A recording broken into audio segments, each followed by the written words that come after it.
Selamat datang di channel YT Trending. Dan admin mengucapkan salam sehat selalu untuk para sahabat semuanya. Sebelumnya jangan lupa like dan subscribe agar admin lebih bersemangat untuk update. Dan untuk cerita yang lain admin akan membagikan linknya di kolom deskripsi. Oke, sebelum mendengarkan alur ceritanya jangan lupa kopinya diseruput dulu biar bisa mendengarkan alur ceritanya dengan baik-baik. Oke, kita lanjut ke ceritanya. Kisah pemuda yang menjadi sopir pribadi. Episode ke-110. Pada episode sebelumnya diceritakan Satya yang menceritakan bagaimana dirinya membalas dendam atas apa yang sudah dipermalukan oleh ayahnya Satria. Hal inilah yang memicu Satya untuk balas dendam kepada ayahnya Satria. Aku selama ini memang tidak pernah menuntut balas kepadamu karena sebelum ayahku meninggal sudah memberitahukan kepadaku supaya tidak melakukan balas dendam terhadapmu. Namun karena kamu tidak berubah bahkan sekarang semua perbuatanmu semakin banyak membuat keresahan pada banyak orang, maka kali ini aku terpaksa harus turun tangan terhadapmu, kata Satria. Ya, karena Satria sudah banyak menyusahkan banyak orang dengan mengambil alih berbagai macam perusahaan dengan dalih awal membantu dalam menyelesaikan keuangan, namun dibalik tujuannya itu justru keinginan untuk merebut perusahaan orang lain. Sudah banyak korban yang kehilangan perusahaan karena mereka dibuai oleh pinjaman modal yang sebenarnya itu adalah triknya untuk mencekik para pengusaha sehingga tidak bisa mengembalikan pinjamannya, yang akhirnya perusahaan itu harus rela diserahkan kepada Satya. Bukan urusanmu, yang penting aku bisa menjadi kaya raya, apapun caranya aku akan lakukan. Kamu tidak usah ikut campur dengan segala urusanku, kata Satya dengan geram. Kamu salah, beberapa perusahaan yang sudah kamu ambil alih itu diantaranya itu adalah punya beberapa dari rekan dan sahabat saya. Jadi sekarang ini waktunya saya membantu mereka untuk memperoleh kembali apa yang seharusnya menjadi miliknya, kata Satria. Oke, kalau begitu aku akan membantumu untuk mempercepat jalanmu menuju ke neraka, kata Satya. Lalu Satya pun segera mengeluarkan jurusnya menggulung bumi. Tiba-tiba suara bergemuruh pun mulai terdengar dan tanah di sekitar Satria terlihat berguncang-guncang dan disertai asap putih yang keluar dari dalam tanah menerjang ke arah Satria. Satria yang melihat seperti ini lalu mengeluarkan jurusnya cakar langit dari udara. Kini terlihat gumpalan seperti udara yang memadat membentuk seperti cakar. Kekuatan yang dikeluarkan oleh Satya ini langsung dihantam oleh cakar raksasa, maka asap serangan dari Satya ini menjadi tertahan oleh cakar raksasa itu. Beradunya dua kekuatan itu menimbulkan guncangan hebat di area sekitar medan pertempuran. Baik Satria maupun Satya kini terlihat mulai terdorong mundur oleh pertemuan dua kekuatan jurus itu. Kondisi saling bertahan dengan serangan masing-masing itu membuat kaki mereka untuk berpijak mulai ambles ke dalam tanah, seperti Mereka berdua itu sedang menahan beban berat yang tidak terlihat. Setelah sekian lama dua kekuatan beradu, akhirnya timbullah satu ledakan besar yang mengakibatkan tanah dan benda-benda yang ada di sekitar itu berterbangan. Dan Satria maupun Satya pun terdorong ke belakang sambil jungkir balik di tanah. Mereka berdua kini terlihat memuntahkan darah segar dari mulutnya. Kurang ajar, diam-diam ternyata dia sudah mencapai tingkat legenda. Tidak mungkin aku akan meneruskan pertarungan ini. Kekuatannya sekarang sangat mengerikan, pikir Satya dalam hati. Ya, perbedaan level antara Satria dan Satya ini memang tidak berbeda jauh, hanya satu level saja. Satria pada tingkat legenda level 1 sedangkan Satya tingkat hero level 6. Tinggal satu langkah lagi akan naik ke posisi tingkat legenda. Namun dari segi kemampuan jelas Satria masih sangat unggul jika dibanding dengan Satya. Kenapa masih mau melanjutkan pertempuran ini? Atau kamu lebih baik menghancurkan sendiri teknik bela dirimu? Maka aku akan mengampunimu, kata Satria. Jangan pernah mimpi untuk itu. Aku masih sanggup untuk meladenimu dalam beberapa jurus lagi ke depan, kata Satya dengan sombong untuk menutupi rasa gentarnya itu. Namun tiba-tiba sebuah suara mengejutkan mereka. Dasar orang sombong, mau bau tanah saja masih berani untuk mengelak, kata suara itu, dan tiba-tiba sebuah sosok pemuda setengah baya dengan memakai topeng terjatuh dari udara dan berdiri di antara Satria dan Satya. Pemuda itu memang sudah sejak tadi mengamati pertarungan mereka berdua dari atas pohon. Melihat kehadiran sosok pemuda setengah baya itu, maka heranlah mereka. Siapa kamu berani-beraninya ikut campur dalam urusan ini? Bentak Satya dengan penuh emosi. Kamu tidak perlu tahu siapa aku, yang penting hari ini juga aku akan membawamu untuk menemui guru untuk mempertanggungjawabkan semua perbuatanmu, kata pemuda bertopeng itu. Mendengar hal ini maka Satya pun menjadi kaget. Siapa sebenarnya pemuda bertopeng yang ada di hadapannya itu? Jangan mimpi, aku saja tidak mengenalmu, bagaimana mungkin kamu akan membawaku, kata Satya. Sudah berbuat kejahatan masih saja mau mengelak juga. Kalau aku hari ini tidak bisa membawamu dalam kondisi hidup, maka kondisi kematian pun aku akan tetap membawamu, kata pemuda bertopeng itu. Melihat kehadiran pemuda bertopeng itu, Satria kini dapat menebak bahwa pemuda di hadapannya itu berada di pihaknya. Sedangkan Bernard dan yang lainnya juga merasa heran dengan kemunculan dari sosok pemuda bertopeng itu.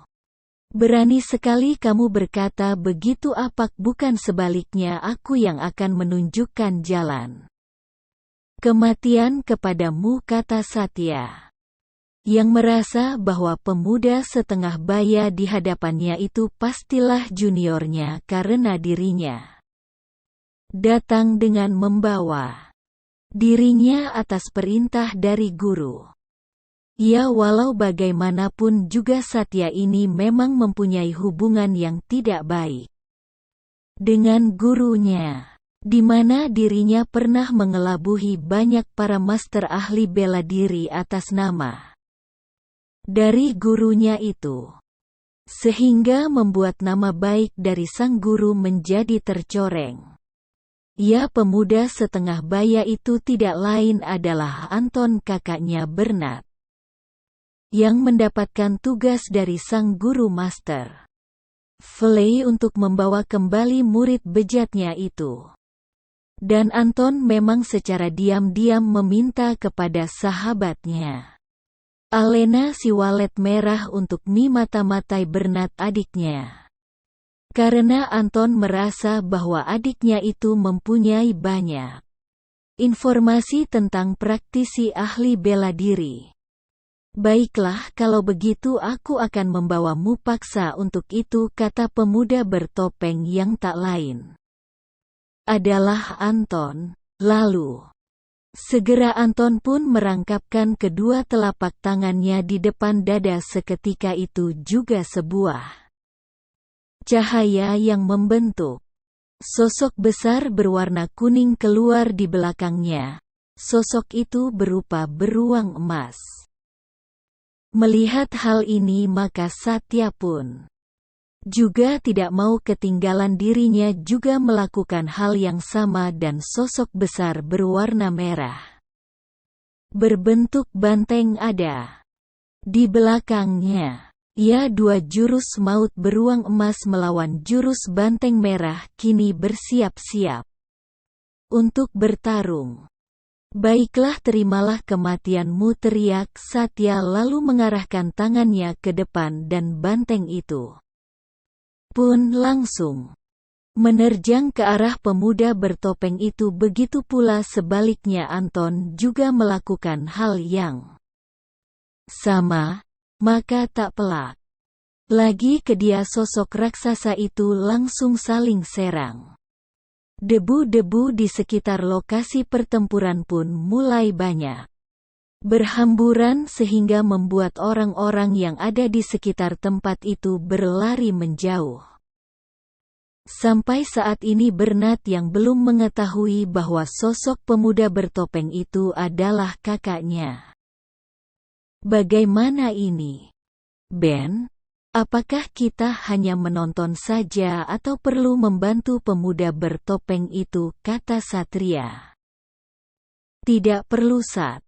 Kita lihat saja. Sampai sejauh ini sepertinya pemuda bertopeng itu masih bisa untuk menandingi Satya.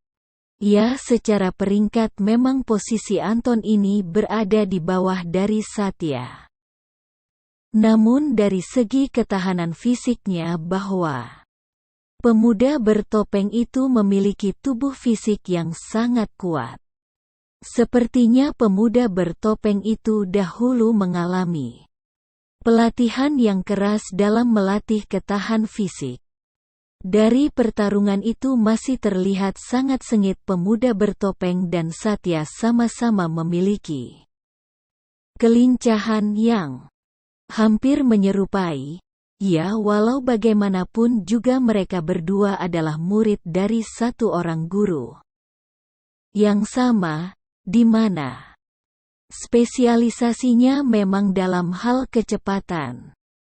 Namun setelah sekian lama kini mulailah terlihat siapa yang lebih unggul. Pemuda bertopeng itu kini sudah mampu untuk mendesak Satya. Dengan serangan-serangan bertubi-tubi dari pemuda bertopeng itu, Satya sudah mulai goyah pertahannya dan tak lama kemudian cakar dari sosok beruang emas itu pun menghantam ke dada dari sosok banteng merah. Akibat hantaman cakar beruang emas itu, sosok banteng merah pun terhempas dengan keras ke tanah dan menabrak sebuah batu besar. Setelah itu sosok banteng besar pun mulai menghilang dan kini terlihat Satya memegang dadanya yang terasa sesak sambil memuntahkan darah segar seperti mau pecah karena terkena hantaman cakar dari beruang emas. Setan alas, siapa sebenarnya pemuda itu? Kenapa dia mampu mematahkan semua serangan-seranganku? Sepertinya pemuda bertopeng itu sudah mengenali sekali dengan kelemahan dari jurus banteng merah, kupikir Satya dalam hati sambil Meringis menahan rasa sakit yang menghantam dadanya. Hai anak muda, kalau memang kamu itu adalah utusan dari guru. Sepertinya kita ini adalah saudara seperguruan, kenapa kita harus saling menyerang? Sedangkan musuh kita sebenarnya adalah mereka itu, kata Satya dengan harapan bahwa pemuda bertopeng itu akan berpihak kepadanya. Kamu tidak perlu untuk mengajariku. Walau bagaimanapun juga mereka itu tidak ada hubungannya antar aku denganmu. Tujuanku ke sini sudah aku jelaskan di awal tadi, kata pemuda bertopeng itu. Dari nada bicara pemuda bertopeng itu sudah sangat jelas bahwa pemuda di hadapannya itu pastilah akan membawa dirinya dalam kondisi apapun. Maka terbersitlah akal busuk dari Satya ini. Baik, kalau memang kamu ingin membawaku untuk menghadap guru, aku akan ikut denganmu. Tapi bagaimana dengan mereka? Jelas mereka tidak akan mau menerima hal ini dan melepaskanku untuk pergi dari sini, kata Satya. Anton yang memahami apa maksud dari Satya itu pun hanya tersenyum di balik topengnya. Dasar akal busuk, aku tahu apa maksudmu mengatakan ini. Kamu pikir aku akan tertipu untuk membantumu mengalahkan orang-orang itu? Walau bagaimanapun juga salah satu dari mereka itu adalah adikku. Jadi jangan harap kamu memintaku untuk memusuhi adikku sendiri, kata Anton dalam hati. Maaf teman-teman, jika kedatangan saya ke tempat ini sedikit mengganggu urusan dari teman-teman semua. Saya hanya minta kepada teman-teman semua supaya saya diperbolehkan untuk membawa manusia busuk ini kembali ke guru saya. Dia sudah terlalu banyak membuat masalah, bahkan guru saya juga sudah menanggung beban yang sangat berat akibat ulah dari manusia busuk satu ini. Jadi saya akan membawa manusia busuk ini untuk mendapatkan hukuman yang setimpal dari guru akibat semua perbuatannya, kata pemuda bertopeng itu. Bagaimana menurutmu, Sat? Kalau aku sih tergantung denganmu saja. Karena yang mempunyai urusan dengan Satya itu adalah kamu, tanya Bernat. Mendapat pertanyaan seperti itu maka Satria pun juga sedikit bimbang. Apakah pemuda bertopeng ini akan benar-benar menghukum Satya atau hanyalah sebuah alibi supaya bisa menyelamatkan Satya? Melihat ada keraguan dalam diri Satria itu, maka Anton pun memahami. Lalu dirinya melemparkan sebuah batu berukir di mana di lempengan itu tertera ukiran sebuah burung bangau. Melihat lukisan di lempang batu bulat itu maka Satria pun menjadi terkejut. Kalau teman merasa ragu bahwa saya tidak melakukan penghukuman terhadap manusia busuk ini, kalian bisa datang ke tempat kami dengan membawa lempeng batu itu, kami akan menerima kehadiran teman-teman sekalian sebagai tamu kehormatan kami. Ya, Satria sangat mengenali sekali dengan logo di lempengan batu itu. Itu adalah logo dari organisasi Bangau Terbang, di mana dahulu organisasi ini sangat kuat, bahkan ketenarannya bisa membuat siapa saja akan menghindar jika harus berseteru dengan organisasi ini. Setelah menghancurkan salah satu organisasi bawah tanah terkuat, maka organisasi Bangau Terbang ini menjadi penguasa dari semua organisasi bawah tanah. Walau sebenarnya mereka itu bukanlah organisasi kejahatan, namun untuk mengendalikan organisasi kejahatan itu, maka organisasi Bangau Terbang ini akhirnya masuk ke dalam dunia bawah tanah. Itulah kisah pemuda yang menjadi sopir pribadi episode ke-109. Bagaimana kelanjutannya? Saksikan terus dan jangan lupa subscribe dan klik tanda lonceng agar tidak ketinggalan episode selanjutnya. Akhir kata, admin mengucapkan banyak terima kasih kepada para sahabat semuanya.